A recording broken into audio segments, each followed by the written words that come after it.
My name's Chris. And I'm a woman on the edge. This is the Washing Up podcast. It very nearly was the last fucking Masterchef edition, I'll tell you now.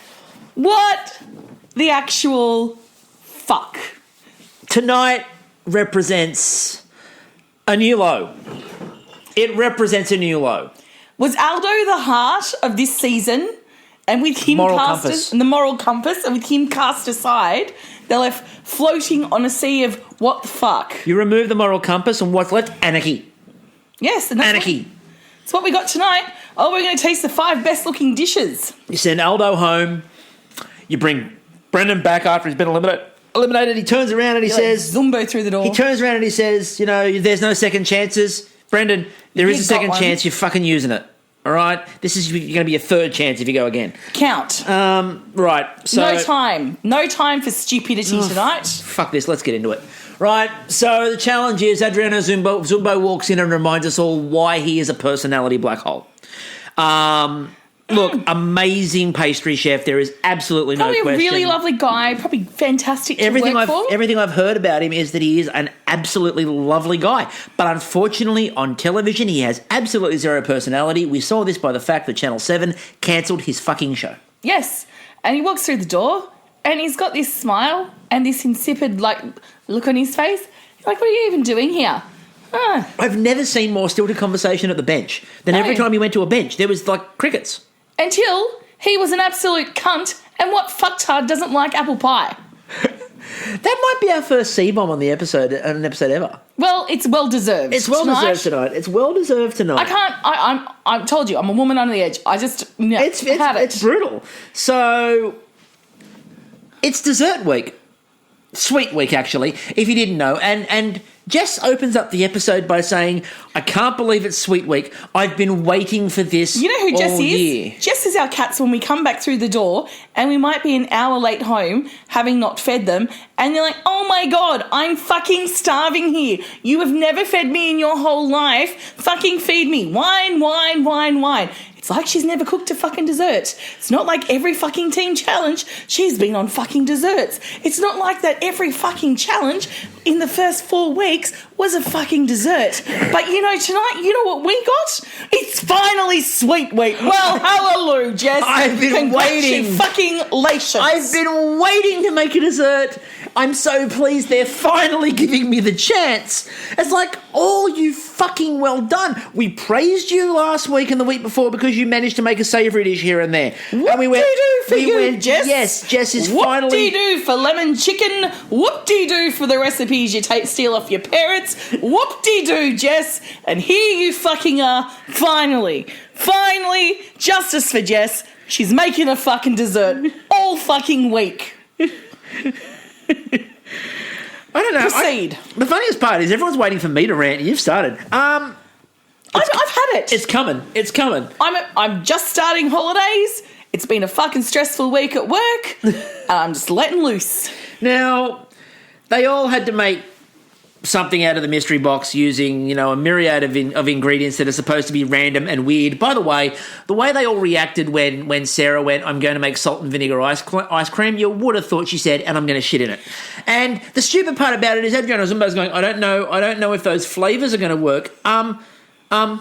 It's Adriano fucking Zumbo, and he makes all sorts of weird shit, and he's going, salt and vinegar might be a step too far flavour-wise. But I'm the one who chose salt and vinegar. Here's how I think Adriano Zumbo prepared the ingredients for tonight's mystery box. His kids bring home the canteen tuck shop list, and he's gone, all right, kids, this week you can order from the canteen. Our, private chef is off for the week, so you can have yourself some fucking Ovaltinis.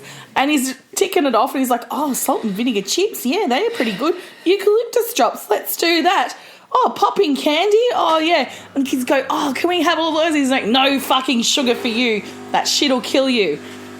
But I'm going to give it to the Masterchef contestants to cook with. So... Only good thing was ouzo juice. Go on. Okay,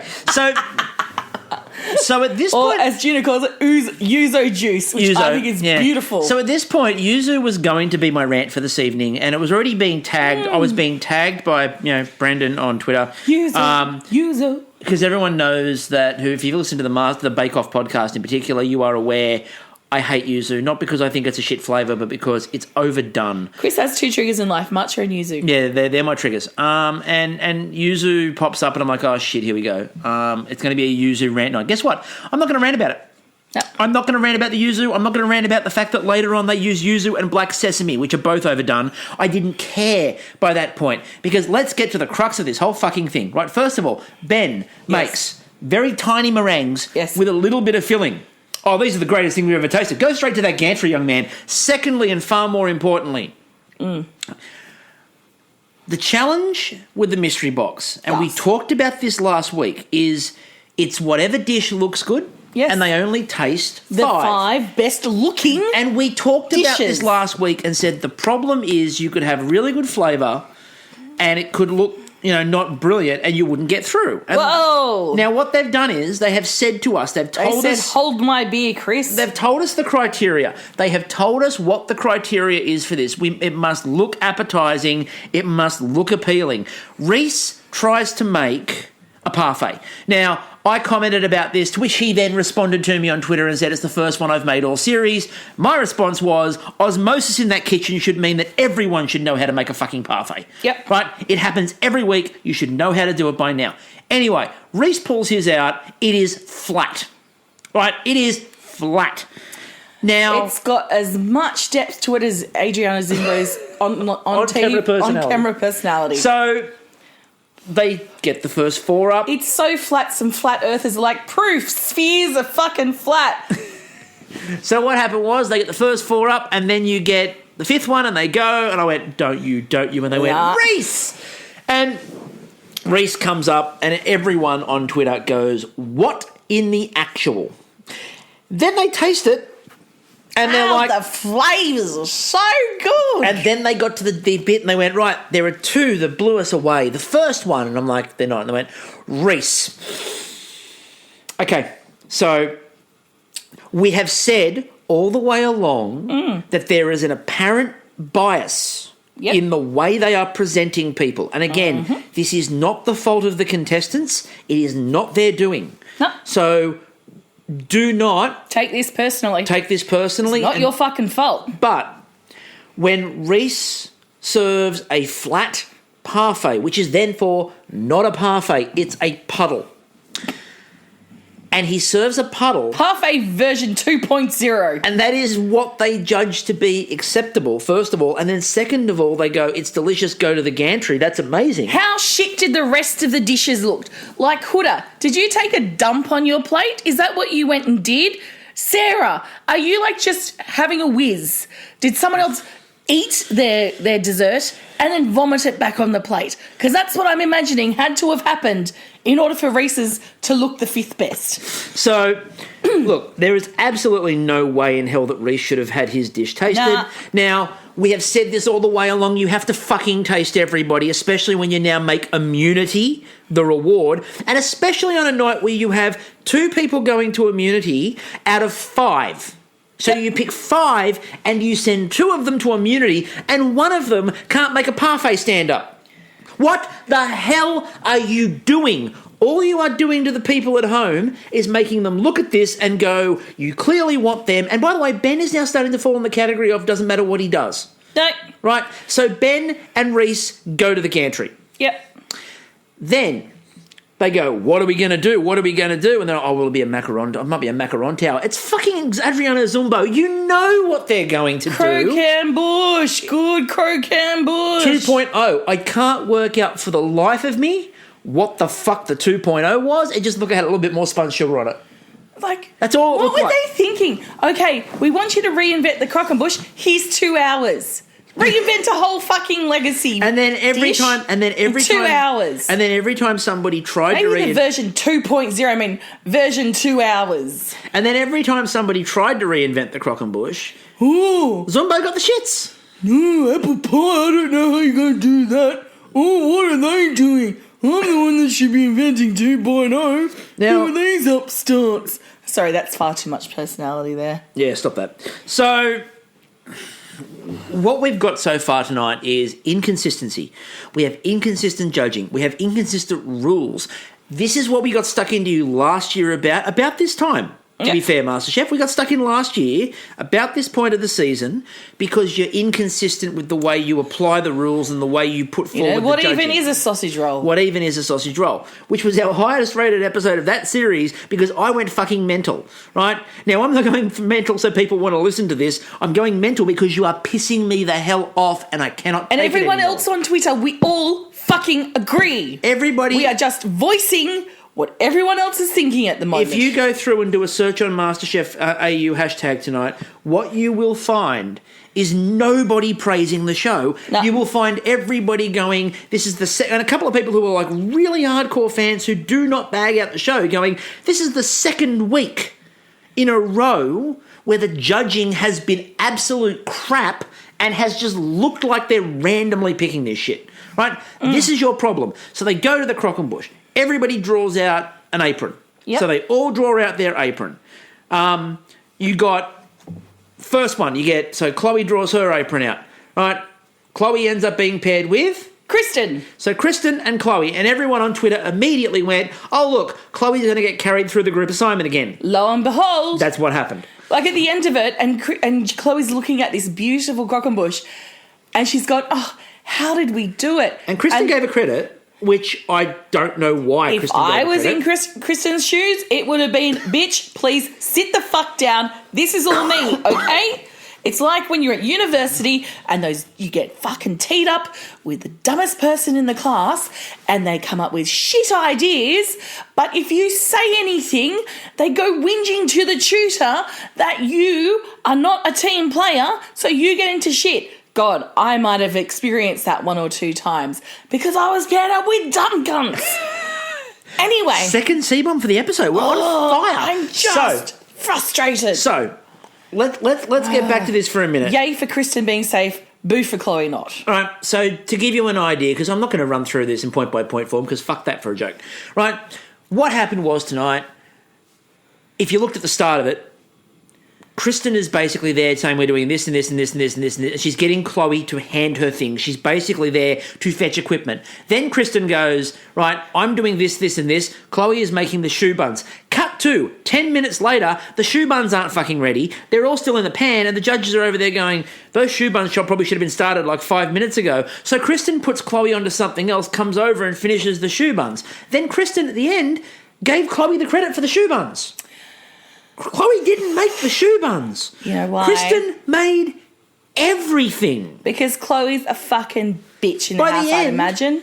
She'd just like go and spit on your toothbrush. I reckon she's like... She is just like fucking the real housewives of Masterchef. You know, she is just... She will like cut you if you say anything against her. She's like a one-woman fucking mafia. She's off.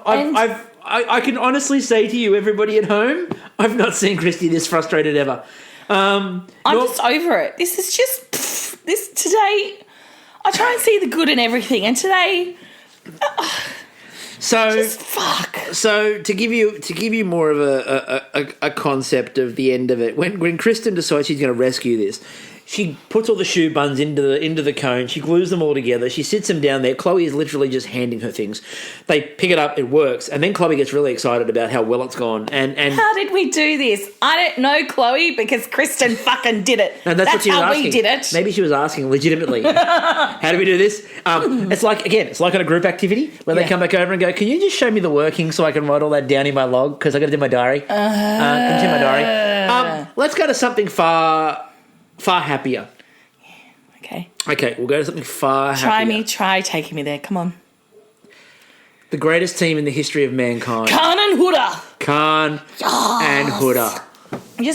I told you I could take you to happiness. They should have just kept the camera on them. What they should have is optional cameras for shows like this. Multicam. It's like multicam. You can choose some camera 1, camera 2, camera 3, Khan and Huda, or other shit cams. And you can just choose where you're looking because quite frankly, I need it. You do indeed. I can feel my like fucking blood pressure going through the roof at the moment. So Khan and Huda just approached this so well. Yep. First of all, you could see it was a genuine team. Second of all, they had this great concept of the spiced apple, which I thought was just a genius call, right? Now, the only person who didn't think it was a genius call was Adriano Zumbo, who doesn't particularly like apple pie, to which Josh on Twitter said, "What even is wrong with you? Who hurt you? Who hurt you?" Like, were you denied it as a child?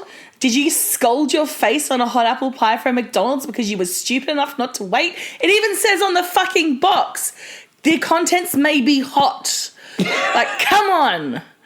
Get your shit together, Zumbo.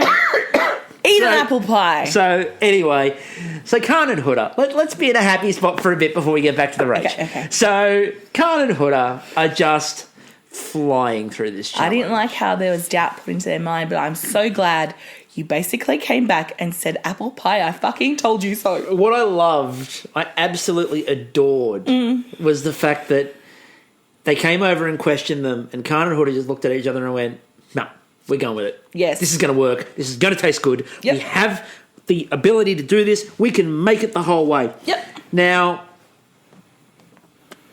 I thought personally that they probably should have gone through to immunity, but apparently Kristen did such a good job of saving Chloe's ass that they ended up in the immunity challenge, and now Chloe has a chance to win a fucking pin. I'm really hoping Kristen gets it, though. Like, I just want to see Kristen I'm looking get the fucking credit she deserves. She has been ignored all these weeks. She's there for 2 weeks. She was gone. They trented her. And I am just so fucking glad that tomorrow night, or Tuesday night, we're going to see some fucking Kristen. Okay, proceed. Proceed. I can go. Thank you very much. You're welcome. Okay, so next. Samira and Brendan. You know what? I can hardly tell you a single thing they did. A lot of it was Samira did be deferring to Brendan. They worked really well together. But they did. I'll give them credit. Yeah, they worked really well together. I thought they were probably going into elimination. Yeah. I was thoroughly convinced of it when Apparently they went. The flavours weren't quite there. But apparently the problem with the flavours was caramel on caramel, and I don't see a problem with that. No, a lot of people like caramel on caramel. I fail to see the issue with caramel on caramel. I'm sure if you Google it, you'll find a lot of people who are caramel on caramel enthusiasts. I'm going to suggest you don't Google caramel on caramel, especially not with children. Especially not with children around. Or on your work computer. Like, don't be stupid. Come on. So, I'm happy they didn't go to elimination. I thought they were possibly going to be sent there. Yeah, I think it'd be a waste of Brendan coming back, to be quite honest. It would be a waste of Brendan coming back, and we do kind of feel # justice for Samira. We do feel like they'd kind of like to see Brendan get, towards the end. Yeah. Although, obviously not to the very end, because they know who they want for that. Not saying, just saying. Now, that leads us to Sachi. I have to get that in. I haven't done it for a while. And Sara. Okay, here's a high moment of the fucking episode. Sarah's top. I just fucking loved it. It looked like a lobster bird. Like, it was the colour of a lobster that had grown wings, and she just flapped it. That's not what I saw. What'd you see? I saw like it was a frilled-neck lizard. Oh my God. The wild-ranging Sara can attack when provoked. She strikes from distance.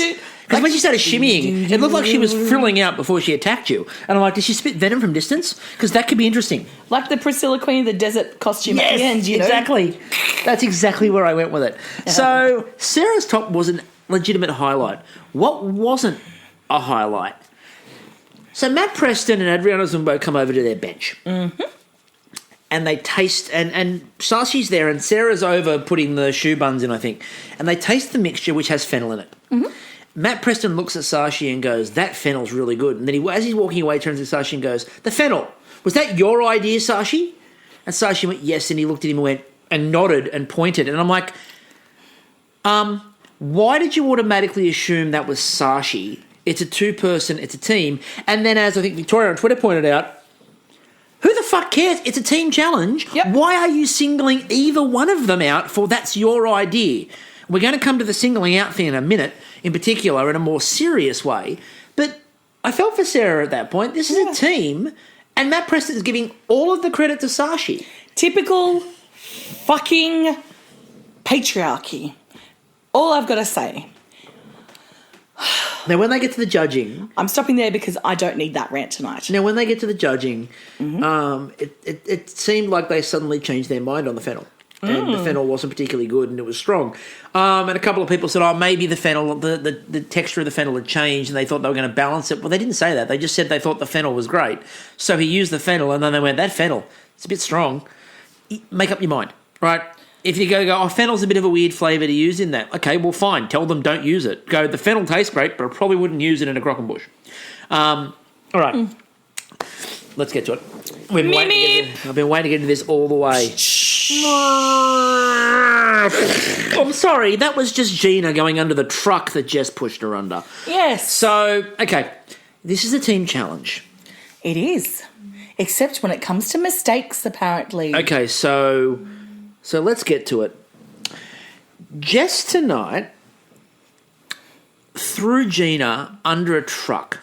And what was worst about this whole situation was it wasn't Jena's fault. Now, if it was Jena's fault, even though it's a team challenge, you can go, okay, well, you can sort of see why they might be a bit pissed off at that. Yep. Okay. They clearly showed on TV the moment that, yes, Jena made the shoe buns. Yep. But they clearly showed the moment where Jess walked over to the oven, opened the oven, put the shoe buns in, pushed the door closed and ran off. Didn't notice the door opened. Didn't notice the alarm beeping to say it was open. Left it alone. Then came back. And yeah, she had a hard time closing it again. If it's a faulty oven, they do fix that. Yep. Right? The production team will fix that if it is a faulty oven. If you are just not closing it properly, and if you slam it and run off and it doesn't close, guess what? That's not on the production staff. That's on you for not closing the door properly. But you know what is on you? And this is what is this is what infuriated me. It's a team challenge, and you use language like this. We didn't shut the oven door. Yep. Jena's shoe buns did not rise. That's what pissed me off and tipped me over tonight, because that is extremely poor. And a couple of people commented on Twitter in the way I thought what they put forward was quite good. And again, we are very much anti the idea of bullying anybody on Twitter, and you don't go after them personally in terms of like play the person and go you're a horrible person and things like that, because they're not. It's editing as well. But what a lot of people said was, Jess, you need to be very careful that you don't do that to other people. Yeah. Because it will turn Twitter. And it turned Twitter tonight. Jess managed to turn most of Twitter against her by giving them quotes. I don't care if they were taken in terms of part of a longer thing she said. She said, Jena's shoe buns didn't rise. And then she said, we didn't close the door. Give me a second to channel Tyra Banks. We were rooting for you. I was rooting for you. That was well done. Thank you. You did that quite well. Thank you. Right. Jess had a lot of support from a lot of people, and I think tonight possibly hurts her in the public view. And again, she's 19, so that's a learning curve. But you don't give, and yes, production plays a part in this, but you don't give production the quote, right? No. We say all the way along, and Jess made that fatal mistake at the start of this episode, this is my week. I've been waiting for this week. I am going to nail this. I can't believe I'm here. And they went really heavy on it. Jess gave them like 20 quotes about how awesome it was, and all they did for the first 10 minutes of this episode was focus on Jess and how easy this was going to be for Jess, right? She gave them every bit of material they could use, so when it failed, it bit them, right? So, but I would have empathy for them if it failed, if it wasn't for that quote. That quote is you go not down, good. You go down together. Like, you know, we've all seen Masterchef at times when people just fuck things up.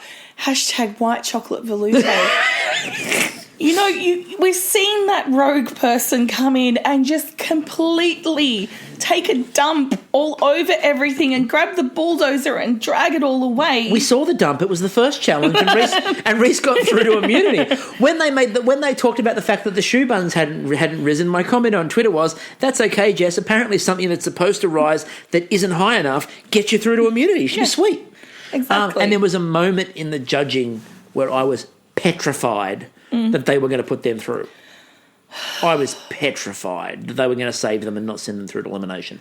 Now, Sachi and Sara are a bit more of a better study in how to handle that because Sara and Sachi didn't throw blame at each other, and there wasn't a her thing failed or his thing failed. No, it's just like, well, okay, we're through to immunity. Oh well, bad luck. Well, he's just got to.